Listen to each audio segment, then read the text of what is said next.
Hello, and welcome to POMA Does, a podcast produced by the Pennsylvania Osteopathic Medical Association. We provide a voice for osteopathic medicine and share insights on issues important to osteopathic physicians, residents, and students, as well as those who embrace the osteopathic philosophy. POMA's mission is to promote the distinctive philosophy and practice of osteopathic medicine for our patients, our members, and the communities we serve. Thanks for tuning in.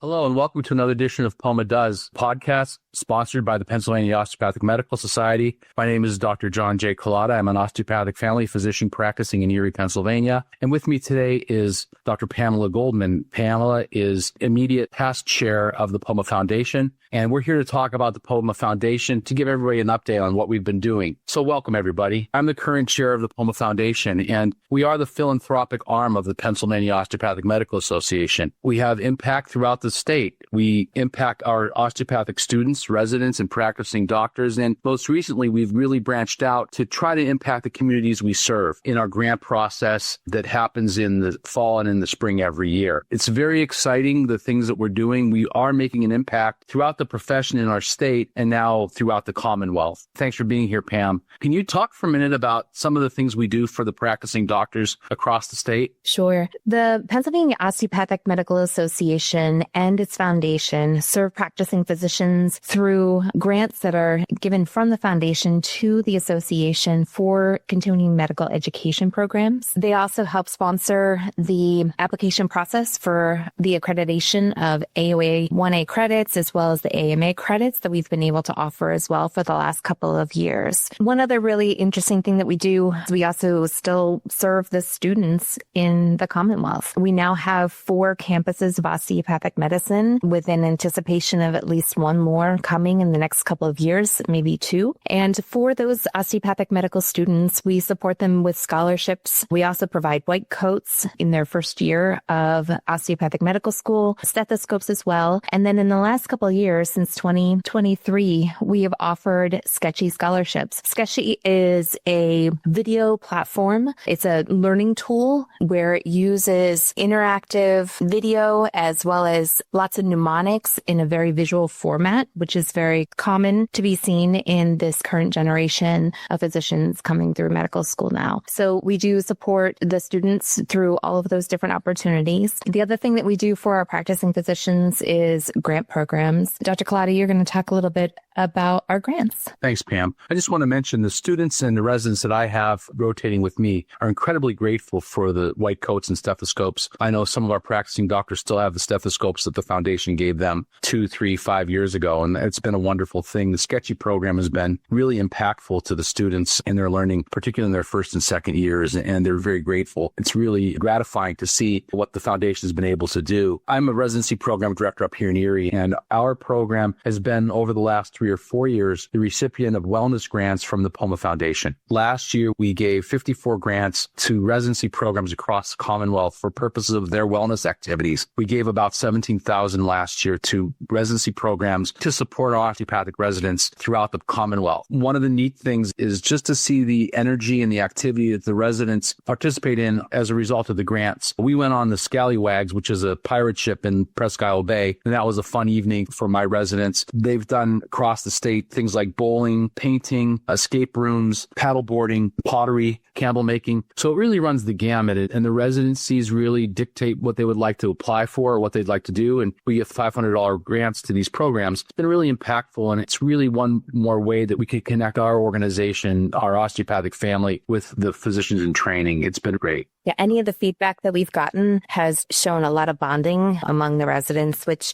there's a lot of isolation when you're working long hours, and the work can be very tedious depending on your residency program and where you are in your residency. And, we've just found that having the funding to be able to take that breath, to get to know your fellow residents, to not feel so isolated, to really start bonding and start building friendships in a special way. We see actually a lot of the activities happen in the fall. So as the new class is coming in, we're seeing a lot of those activities activities taking place. That's been really great. In the last couple of years, when I was president-elect, we were able to visit some of the residency programs and go to those wellness activities. And I think you did too, Pam. And that was really nice to really meet some of the young doctors, connect with them, let them know that POMA is there for them, and really let them know that there's light at the end of the tunnel. So it's been really great. One thing we did a couple of years ago is we really wanted to enhance and support the osteopathic philosophy across the state. The POMA Foundation gifted portable OMT tables to residency programs across the state that have sought and have achieved osteopathic recognition through the ACGME. So those OMT tables were a great touch point to really support these residents, give them something tangible, and really let them know that we are invested in their education now and in the future. It was really gratifying to see that, and it gave us a chance to visit these programs. And again, the residents were quite grateful for that. Pam, I'd like you maybe to talk about for a minute some of the community grants that we've been doing to really support not just the physicians, but our patients and our communities throughout the state. I know you've been highly involved in that, and you really were instrumental in getting that part of our foundation work off the ground, and we're grateful for that. Can you talk to us a little bit about that? In 2025-2026 year, we're going through our fourth cycle of grants. Each year has had incrementally more applications, as well as opportunity for the foundation board of directors to go ahead and fund more projects that are ongoing. We've devised a 2-grant cycle program where there's one in the fall and one in the spring. For the one in the fall, the application process typically is in August and September. It closed the early part of September for this year, but it basically consists of requests for proposal. You have about 30 days to make your proposal. We've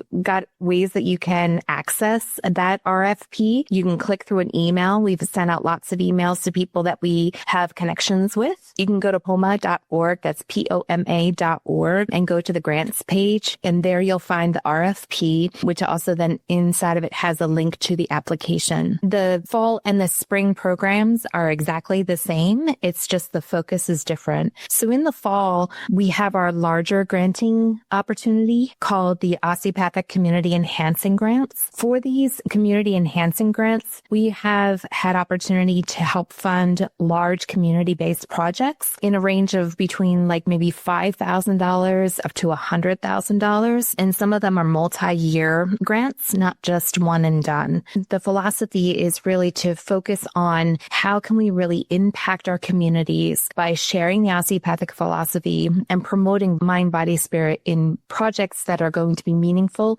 to a large audience. You do not have to be osteopathic to apply for the community enhancing grants. You just have to be able to have the thread of osteopathic philosophy through what you're trying to do. The Bright Ideas grants, that's the smaller granting that happens in the spring. That typically we've been able to grant out anywhere between $500 to $5,000 for certain projects. And we encourage our osteopathic medical students, residents, fellows, even practicing physicians, if you have a project that you need some funding for, we encourage you to apply. You know, a lot of times it depends. I mean, there's a lot of factors that go into whether or not a project is granted the funding they've requested, but it never hurts to ask. There are typically 5 focus areas that we use. Are they focused on medical education, osteopathic medical education specifically? Osteopathic philosophy is really important, and the knowledge and understanding of the whole person aspect of the project we're doing. Wellness is really key, public health, and then the emerging role of technology and how does that impact access to care and how is that impacting the interactions that we have with our patients and our communities. So really exciting things going on. You will have to watch out and look for the deadlines as they come up. Typically it's in August through September for the community enhancing grants, and then the Bright Ideas grants usually is in February, March timeframe. Yeah, I think it's really important for people to just pay attention to their emails and look on the website and don't miss the deadlines, because there's money out there and we're more than willing to fund worthy projects. Looking back, there's some very interesting things that we have supported throughout the state, from Erie to Philadelphia and points in between. Medical students reaching out to the communities through their Do More program in Erie and Seton Hill in Philadelphia, community health fairs in Philadelphia, even supporting the Amish community for some safety efforts for those folks, community cooking classes, just things that are very impactful, but all really geared toward that whole person, taking care of the person, taking care of the community, like our profession is known for. And I think it's very gratifying when you look back. It just puts a smile on my face that some of the things that we've done and hope to do in the future. I'm hoping that as we develop and mature that we'll be able to get that message out more and toot our own horn. That's one thing I hope in the next year or two we can do more of. It just means we'll have to have another podcast where we have actual recipients of the different grants so they can tell us what they were able to do in partnership with us. That's exciting. That'll be great to do. And maybe we'll do that in the spring. So stay tuned, everybody. I think I'd like to send out an appeal to our listeners. If there's any projects across the state that are needing any kind of funding, community sorts of things, wellness sorts of initiatives, they might be community-based,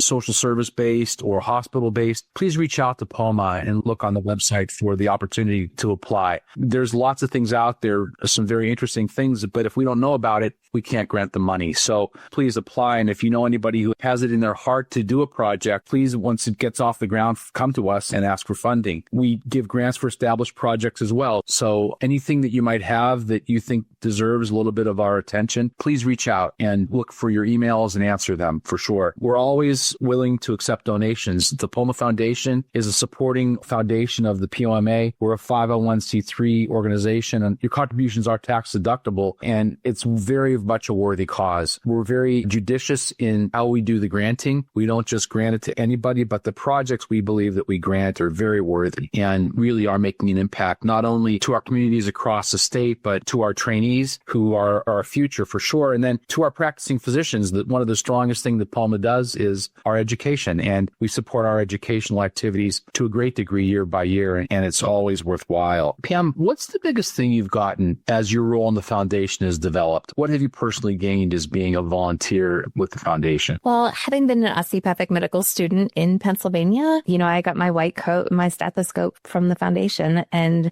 that was a few years ago now, but that really did make an impact. I'll never forget, I was at a social event where there was a reason for us to wear white coats for whatever reason. I think it was like a pre-political session or something. And there was an attending physician who saw POMA on my arm, and he was like, "What is that?" And he said, "Well, that's the Pennsylvania Osteopathic Medical Association." He's like, "Why is it on your arm?" I said, "Because they are very generous and they got me started right in my profession." So it's those little things, being able to give back and just having an impact on new generations of physicians. Beside that, I have had many mentors through my time working with the association and then the foundation as well. And I'll tell you what, these people who volunteer their time, these physicians and these osteopathic physicians here in Pennsylvania are so passionate about the people that they care for and about their communities. And what a great opportunity it is for us as a foundation to be able to support their work and support what they need to do in their communities. It's incredibly gratifying. And when I see the students come through my doors and the residents that I work with every day, and they're wearing the white coat, it really is a great thing. My brother's a cardiologist in Detroit, and he saw a medical student with a POMA white coat. The second question we asked him was, "Hey, where's your stethoscope? I know you have one. I know who gave it to you." So we're famous across the country, and I think other states probably are jealous of us because the work that we do and the energy that we bring is really outstanding. And again, it's really great to be part of it. It's great to be chair, and it's great to step into your shoes, Pam. It's for sure big shoes to fill. Well, we're doing good across the whole spectrum of the osteopathic family, students and residents, practicing docs, even our retirees. They still get opportunity to come to see me programs and do social events with their colleagues. So really exciting to be a part of all of this. Thanks so much for helping me to be part of this conversation. Thanks, Pam. It was really great to have you and really great to talk to you tonight. If you have any further questions about POMA or the foundation, please look for us on POMA.org, our website, and contact the office at POMA.org. And we'll certainly talk to you all again. Thanks for being part of the podcast. Thanks for listening. We'll see you soon.